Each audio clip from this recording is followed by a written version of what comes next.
Pejim-baovao afantanteraka kosa saray dia toy ny fanaony isan-taona dia misy indray ny varotra fampiratiana karakarain'ny ceinture verte ka amin'ity andian'ny fahatelo ity amin'ity taona ity dia eny amin'ny galerie 6 no anatanterahana izany ny 4 hatramin'ny 7 aogositra ho avy izao.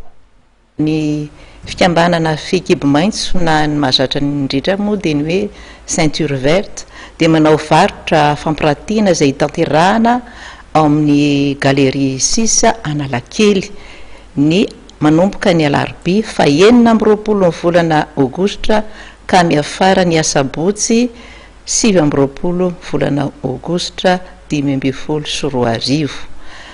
Io hetsika io dia fanao isan-taona ary hetsika fahatelo amin'ity taona ity. Ny hetsika fahaefatra dia ho tanterahana amin'ny volana novambra. Misy fanamariana kely mikasika ny hetsika fampiratiana mahazatra ny rehetra dia ao amin'ny tranombokim-pirenena fa amin'ity taona ity noho ny lamina sy ny fandaminana dia tanterahana ao amin'ny galerie 6 Analakely.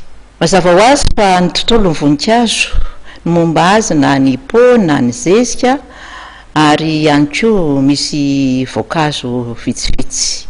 Isy ihany amin'io mampiavaka azy ihany koa dia ho an'ny sarambaben'olona mihitsy ny varotra fampiratiana.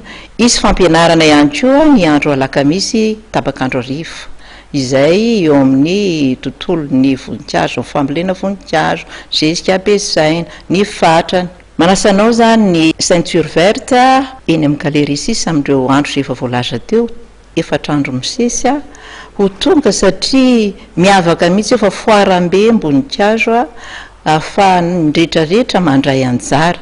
Tsy voatery ihany koa arany ianao hividy fa mba mijery ny fitezana ny voninkazonao any tokantrano dia tonga ava maro tompoko fa miandry anao ny ceinture verte.